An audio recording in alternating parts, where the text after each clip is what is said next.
नमस्कार। IBN 7 के prime time show 8 बजे में आपका स्वागत है। मैं हूं ऋचा अनिरुद्ध। रविवार को योग का महाकुंभ है। राजपथ अब तक के सबसे बड़े योग समागम का गवाह बनेगा। अंतर्राष्ट्रीय योग दिवस की तैयारी सिर्फ भारत ही नहीं बल्कि दुनिया के कई और देश भी जोर शोर से कर रहे हैं। IBN 7 लगातार आपको योग के अलग अलग पहलुओं से रूबरू करवा रहा है। आज अगले 1 घंटे में योग के कई रंग देखने जा रहे हैं आप। तो देखिए IBN 7 की खास पेशकश, योग के त्रिदेव।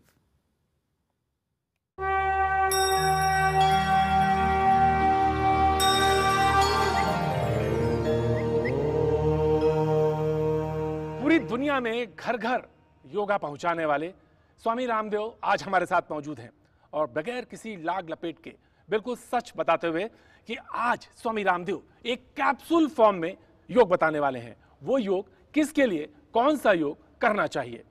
स्वामी जी आज दया हो जाए, लेकिन आपको सबसे पहले मैं ये जानना चाहिए मुस्कुराहट कैसे लाए। हास्य योग के लिए वर्तमान में रहें। वर्तमान में रहें। अतीत व्यतीत हो चुका है हाँ। और भविष्य तो अभी आया ही नहीं है, इसलिए जहां जिए पूरे आनंद से जिए। इसी को योग में एकाग्रता कहा है। एकाग्रता ही योग है। जो आप करें बस पूरे खो करके करें। इसका मतलब गलत काम पूरा खो के नहीं करना। अच्छे काम को पूरे खो करके करें, एकाग्र हो करके करें। एकाग्रता ही योग है। सबसे पहले बताइए कि जो आम आदमी है, एकदम जो आम आदमी घूम रहा है, उसके लिए कौन सा योग करना चाहिए। आम आदमी पार्टी के बारे में पूछ रहे हैं? आम आदमी स्वामी जी मैंने तो कसम खाई थी कि कोई राजनीतिक सवाल आपसे पूछेंगे नहीं। अच्छा, मतलब इतने सीधे हो गए हो तुम। तो योग में सीधा कुछ तुम्हारी शकल से दिख रहा है। आम आदमी के लिए माने जो एक कॉमन मैन है, सबके लिए जो योग है वो हमने एक योगिक जोगिंग माने सहज व्यायाम और उसके बाद में कुछ प्राणायाम और आसन तय किए हमने। फर्स्ट अब ये 5 मिनट कर लें। सेकंड दूसरा अभ्यास ये 5-5 मिनट कर लें। 5-5 बार एक एक। अच्छा 5-5 बार एक बस थर्ड अभ्यास दोनों हाथ कमर के साइड में। देखो ये कितना आसान है। फिर ऐसे ही फोर्थ अभ्यास घुटने के लिए जो है, सबके घुटने भी बेकार हो रहे हैं ना आजकल। हाँ। लोगों के घुटने चेंज करवाने पड़ रहे हैं। जी जी। फिर ये चौथा अभ्यास हो गया। 5वां अभ्यास कितना सरल है। देखो जंघाएं एकदम खूबसूरत बन जाएंगी, सब स्मार्ट दिखेंगे, सबको स्वास्थ्य चाहिए, सुंदरता चाहिए, शक्ति चाहिए। देखो एकदम सब बड़ी सहजता के साथ बेटियां भी कर सकते हैं। लेकिन आपने जब हमने सवाल पूछा था ना आम आदमी, तो आपने आम आदमी पार्टी भी पूछा था। अरविंद केजरीवाल जी को कौन सा आसन करना चाहिए, मुझे बता दीजिए। देखो अरविंद केजरीवाल हो, हाँ, या मोदी जी हो, हाँ, या राहुल जी हो, हाँ, सबको योग करना चाहिए सुबह सुबह। पहले अरविंद जी का बता दीजिए मुझे। और फिर दिन भर उनका राजयोग अच्छा रहेगा। जो योग करेगा उसका राजयोग अच्छा रहेगा। पहले बताइए अरविंद केजरीवाल जी। अरविंद केजरीवाल जी बड़ी गति में रहते हैं, तो उनको सुबह सुबह ध्यान करके और फिर दिन की शुरुआत करनी चाहिए, जिससे कि गति में कहीं त्रुटि ना हो। खांसते भी कहते हैं सावधानी हटी दुर्घटना घटी। तो खांसी भी बहुत आती है। अभी तो खांसी काफी ठीक हो गई है क्योंकि वो प्राणायाम करने लग गए हैं। हाँ। यदि अरविंद केजरीवाल जी भस्त्रिका, हाँ, कपालभाति और अनुलोम विलोम ये 3 करते रहेंगे तो इससे क्या होगा? तो इससे उनका रेस्पिरेटरी सिस्टम इतना स्ट्रॉन्ग हो जाएगा, हाँ, कि उनको खांसी नहीं होगी। फिर भी कभी खांसी हो जाए तो उज्जाई कर लें थोड़ा। ये ऐसे करके थोड़ी देर सांस के अंदर रोका और दाएं नाक को बंद करके बाएं से छोड़ दिया, तो इससे खांसी खत्म। और इससे एकाग्रता भी बढ़ेगी। एकाग्रता तो इतनी बढ़ जाएगी, हाँ, कि वो अपने ध्येय में पूरी तरह से लगे रहेंगे, उसे हटेंगे नहीं। इशारा आप जरूर कर देते हैं बहुत महीन तरीके से, और यही स्वामी रामदेव जी की बड़ी खासियत। अच्छा फिर आपने बताया मोदी जी के बारे में, तो मोदी जी के लिए देखिए, मोदी जी अब एक राष्ट्र नायक के साथ साथ विश्व नायक की भूमिका में आ रहे हैं। और जो विश्व नायक की भूमिका में होता है उसको तो शिव की तरह योगी होना ही पड़ेगा। भगवान शिव योगी थे, भगवान कृष्ण योगी थे, आचार्य चाणक्य योगी थे जी। ये सब हमारे पूर्वज योगी थे। तो मोदी जी तो पहले से ही योगा कर रहे हैं, अर्थात आसन भी करते हैं, प्राणायाम भी करते हैं और ध्यान भी करते हैं। तो वो सरल सहज योगाभ्यास हम आपको अभी आगे बताएंगे। तो मोदी जी को सब योग करना चाहिए और सबको साथ में, उनको सर्वसमावेशी योग करना चाहिए, सबको साथ में लेकर। ये तो बहुत जबरदस्त, सबका विकास। स्वामी जी ने बहुत अच्छा इशारा कर दिया, यानी सबको लेकर और सर्व समावेशी योगा करना चाहिए, सर्व योग। पहले तो आपके पास बहुत सारे लोग आते थे कांग्रेसी, मैंने मंत्री पहले नेहरू जी योग करते थे, हाँ, इंदिरा जी योग करती थी, धीरेन्द्र ब्रह्मचारी जी खुद उनको योग कराते थे। जब तक कांग्रेस योग करती थी तब तक उसका राजयोग अच्छा था। मोदी जी ने योग करना शुरू किया तो उनका राजयोग इतना अच्छा हुआ कि देश के प्रधानमंत्री बन गए। इसलिए जो योग करेगा उसका राजयोग अच्छा होगा, ये तो एक सूत्र ले लो आप। और आपका को भी ऐसा करना हो तो आप पत्रकारिता करते करते अटल बिहारी वाजपेयी की तरह आप भी प्रधानमंत्री बनने का मैं वो भी पूछूंगा कैसा कौन सा योग है, लेकिन मुझे बताइए पहले जो हमने सवाल पूछा था कांग्रेस का योग कौन सा, ये जो है ये जो कर रहे हैं ये वाला कांग्रेस को, हाँ ये मंडूक अच्छा है, ये मंडूक आसन अच्छा है। हाँ। झुकना चाहिए, हाँ। क्योंकि कांग्रेस का अहंकार सातवें आसमान चला गया था, लोगों ने उसको मिट्टी में मिला दिया। हाँ। तो जो पहले से मिट्टी से जुड़ा रहता है फिर मिट्टी में नहीं मिलता है। और तो राहुल गांधी के लिए फिर क्या कहेंगे आप, इसमें तो कोई बदलाव आया है? देखिए राहुल गांधी जी पिछले दिनों कुछ विपश्यना और कुछ थोड़ा ध्यान योग ऐसा कुछ करके आए थे। हाँ। तो उसका असर ये रहा कि आकर के वो थोड़ा बुलंदी से भूनने लग गए और लोग कहते थे अरे भाई मनमोहन सिंह जी तो पूरे मौन ही रहे, और आदरणीय राहुल जी जब उनकी सरकार थी तब उतने मुखर नहीं बोल पाते थे और अब वो बेझिझक बोल रहे हैं, तो ये अच्छी बात है। तो राहुल गांधी जी को और ज़्यादा ध्यान करना चाहिए और ध्यान से एक मजबूत विपक्ष की भूमिका निभानी चाहिए। ध्यान योग से कहते हैं, ध्यान से। तो कैसे बैठना चाहिए उन्हें? हमारे बड़े बुजुर्ग कहते हैं भाई ध्यान से पढ़ना, ध्यान से जाना, ध्यान से काम करना। तो उनको ध्यान से राजनीति करनी चाहिए, ध्यान से राजनीति करनी चाहिए, ध्यान से बोलना चाहिए। हाँ, सुबह सुबह योग, हाँ। फिर दिन भर ऐसा कर्म योग जो उनका राजयोग ठीक करते हैं।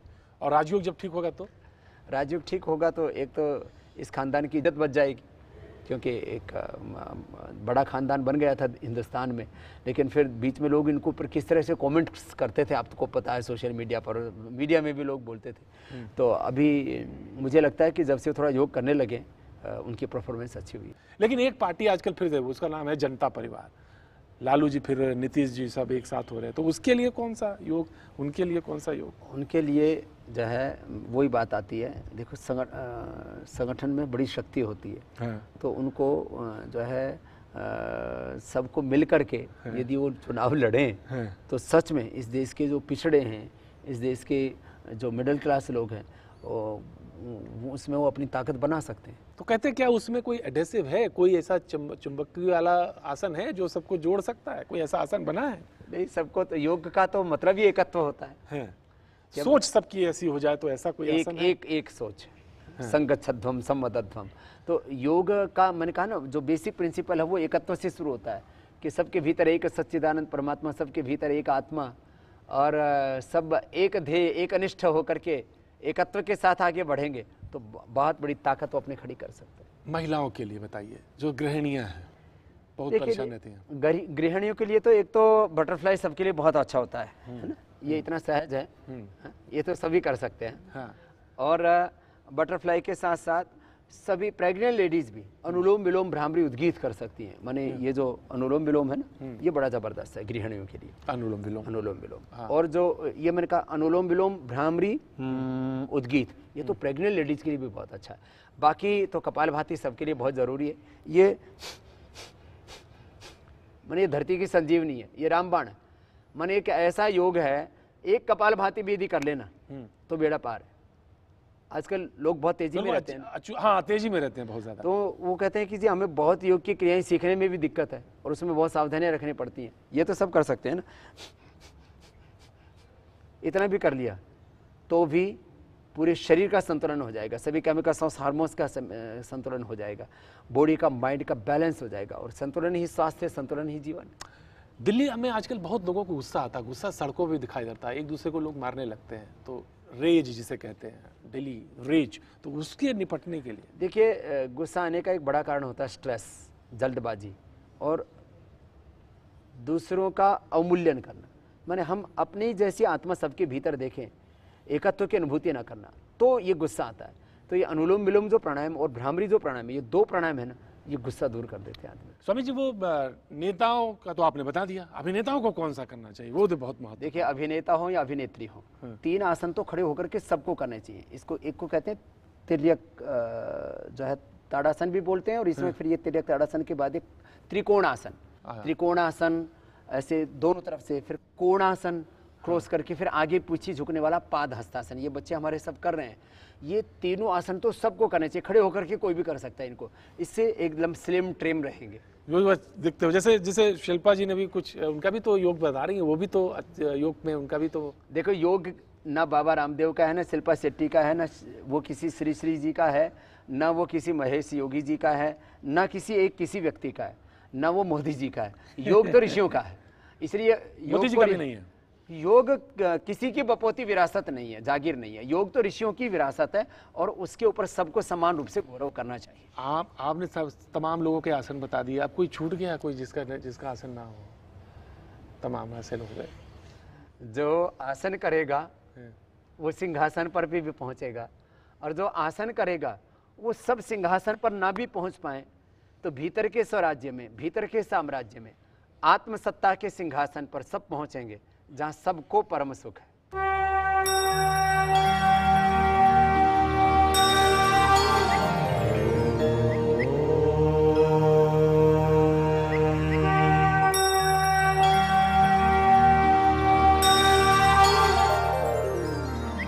नमस्कार, मैं हूं आरसी शुक्ल और आप देख रहे हैं IBN 7। आज हमारे साथ जो हस्ती मौजूद हैं उनके कई परिचय हैं। पहला परिचय तो ये है कि इन्होंने नासा का रिसर्च छोड़ करके ये हिंदुस्तान वापस लौटे और पूरी जिंदगी योग को एक नया आयाम देने में गुजार दिया।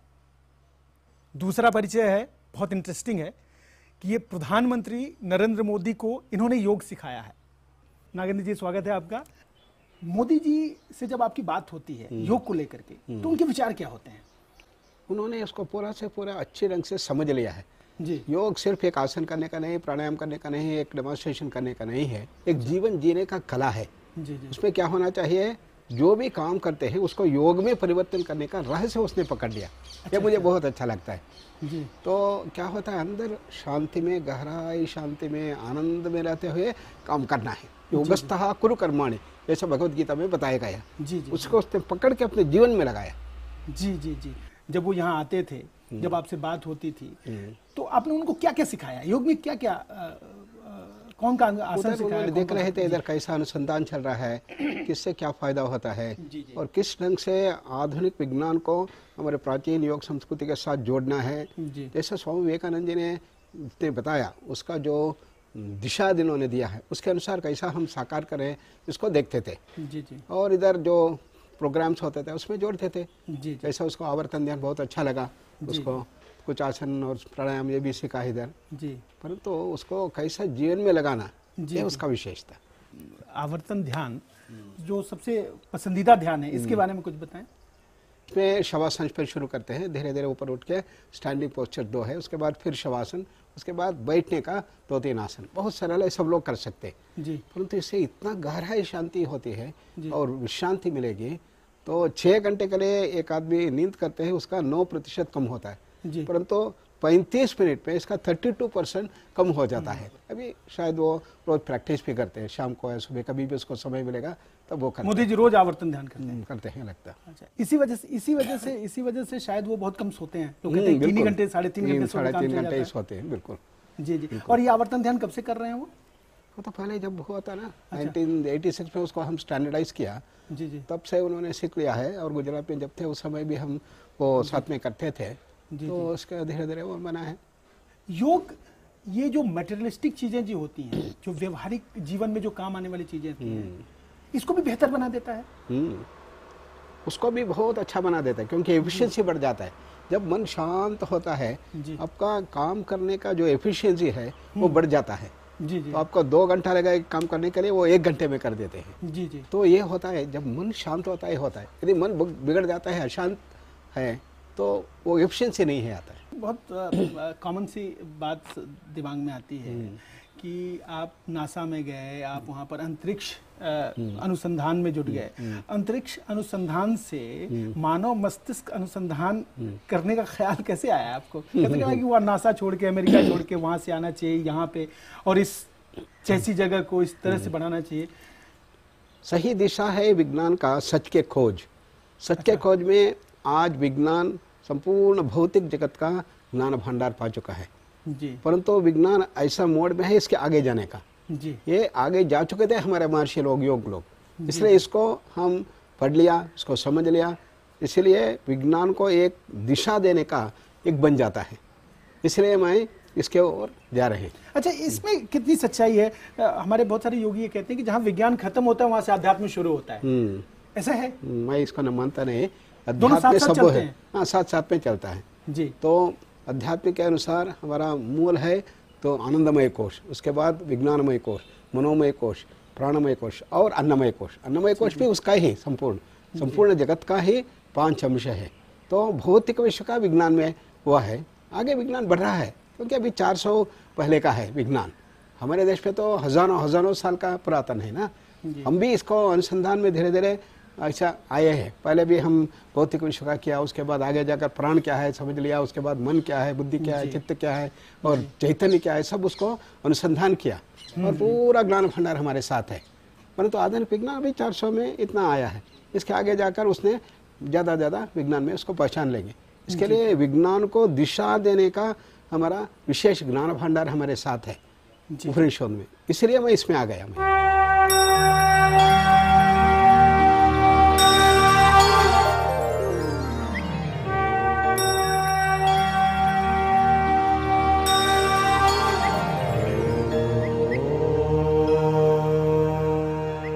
श्री रविशंकर जी हमारे साथ मौजूद हैं और योगा पर बातचीत करने के लिए मौजूद हैं।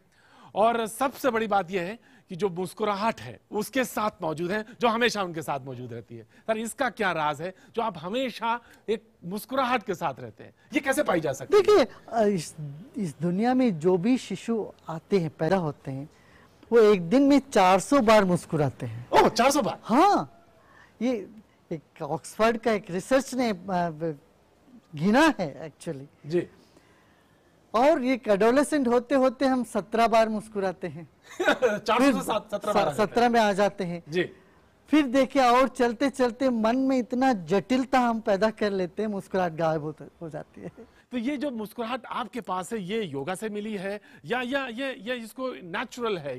ये सहजता, देखिए, जितना हम अपनी सहजता में रहते हैं, ध्यान और योग के जरिए अपना मन को एकदम स्वच्छ रखते हैं, उतना ही मुस्कुराहट निकलती है। अच्छा, फिर ये बात है कि अगर योग जो है वो अंदर की चीज है तो फिर प्रोडक्ट की क्यों जरूरत पड़ी हमें?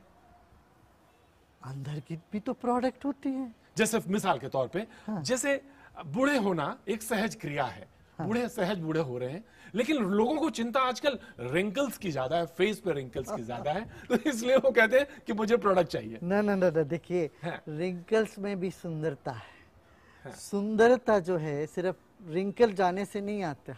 यही मैं कहना चाह रहा था। ना, वो अंदरूनी प्रसन्नता से आती है जी। देखिए, बच्चा प्रसन्न रहता है। एक बच्चे के आंसू अभी सूखा नहीं है, मुस्कुराने लगता है। मगर आपको यदि कुछ कष्ट हुआ, दुख हुआ, उससे निकलने के लिए कितना टाइम आ जाता है? जी, बहुत समय लग जाता है। तो शिशु जैसे हो जाना, शिशुवत कहते हैं, यही योग का लक्ष्य है। यही योग का लक्ष्य है। वर्तमान में रहो, प्रसन्न रहो, शिशुवत रहो, ताजा रहो, एकदम एनर्जेटिक रहो। मोदी जी जो काम कर रहे हैं पूरे उसमें, और लग रहा है कि पहली बार कोई एक ऐसा काम आया है, योग के लोग के लेकर सीरियसनेस आई है और योग को लेकर, हालांकि तमाम योग गुरु पहले कर रहे थे और वो जा भी रहे थे, मुल्क से बाहर भी जा रहे थे, तो अब लगता है कि सही योगी अब आ गया है, वो जो राजनीतिक योगी। नहीं, मोदी जी ने इसको एक राजाश्रय दिया। आज तक योग का राजाश्रय नहीं था जी। इतने सारे तमाम देश में लोग योग तो करते थे, मगर उन देशों में योग को अपनाने की वो नहीं था, क्योंकि उनके संस्कृति में नहीं थी। ये भारत की संस्कृति की थी जी। और भारत में आज तक किसी ने इसको एक आश्रय नहीं दिया। मतलब ये आपको लग रहा था कि ये जो जीने की जो कला है, जो योग से सीखी जा सकती है, उसको किसी न किसी आश्रय की जरूरत थी। धर्म हमेशा किसी राजाश्रय के साथ ही पलपता है, तो जरूरत थी, नहीं तो पलप नहीं सकती। वो एक प्रोग्राम देते हैं, प्रोग्राम के साथ आगे बढ़ जाते हैं। जैसे स्वच्छता का प्रोग्राम दिया, फिर पूरे देश को जोड़ दिया। अब योगा का एक प्रोग्राम दिया, पूरे देश को जोड़ दिया। हाँ, पूरा देश उसमें जुड़ी हुई है। योग तो आवश्यक है। देखिए, जिससे जनता का कल्याण हो, स्वास्थ्य अच्छा रहे, व्यवहार मधुर बने, ऐसी चीज़ों को हमें प्रोपेगेट करना जरूरी है।